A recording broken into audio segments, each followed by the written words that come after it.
അവൻ യഹോവയോട് പ്രാർത്ഥിച്ചു, അയ്യോ യഹോവേ, ഞാൻ എൻ്റെ ദേശത്തായിരുന്നപ്പോൾ ഞാൻ പറഞ്ഞ വാക്ക് ഇത് തന്നെയല്ലയോ? അതുകൊണ്ടായിരുന്നു ഞാൻ തർശീശിലേക്ക് ബന്ധപ്പെട്ട് ഓടിപ്പോയത്. നീ കൃപയും കരുണയും ദീർഘക്ഷമയും മഹാദയവുമുള്ള ദൈവമായി അനർത്ഥത്തെക്കുറിച്ച് അനുതപിക്കുന്നവൻ എന്ന് ഞാൻ അറിഞ്ഞു. ആകയാൽ യഹോവേ, എൻ്റെ പ്രാണനെ എടുത്തുകൊള്ളണമേ. ജീവിച്ചിരിക്കുന്നതിനേക്കാൾ മരിക്കുന്നത് എനിക്ക് നന്ന് എന്ന് പറഞ്ഞു. ദൈവം നിനവയെ നശിപ്പിക്കുന്നതിന് പകരം കരുണ കാണിച്ചതിനാൽ യോന അസ്വസ്ഥനാണ്. ദൈവം സ്നേഹിക്കുന്നവനും ക്ഷമിക്കുന്നവനുമാണെന്ന് അറിയാമായിരുന്നതുകൊണ്ടാണ് താൻ ആദ്യം ഓടിപ്പോയതെന്ന് പറഞ്ഞ് അവൻ ദൈവത്തോട് പരാതി പറയുന്നു.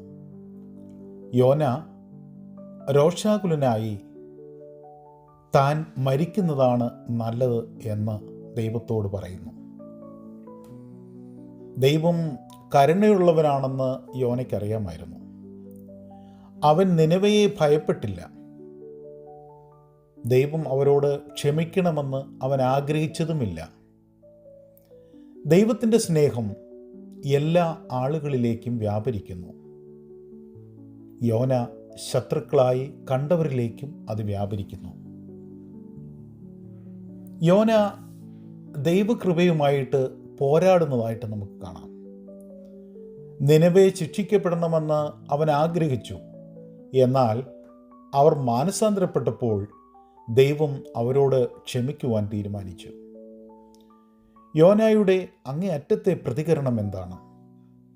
ദൈവത്തിൻ്റെ കരുണ ആഘോഷിക്കുന്നതിന് പകരം അവൻ മരിക്കാൻ ആഗ്രഹിക്കുന്ന വിധം നിരാശനായി കാണപ്പെടുന്നു. ദൈവത്തിൻ്റെ സ്നേഹവും ക്ഷമയും എല്ലാവർക്കുമായി ഉണ്ട് എന്ന് ഈ വാക്യം നമ്മെ പഠിപ്പിക്കുന്നു.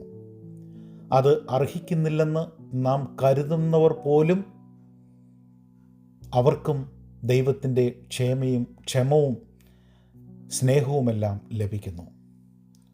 കോപം മുറുകെ പിടിക്കുന്നതിന് പകരം ദൈവത്തിൻ്റെ കാരുണ്യവുമായി നമ്മുടെ ഹൃദയങ്ങളെ വിന്യസിപ്പിക്കണമെന്നും ഇത് നമ്മെ ഓർമ്മിപ്പിക്കുന്നു. എല്ലാവർക്കും ഒരു ശുഭദിനം ആശംസിക്കുന്നു.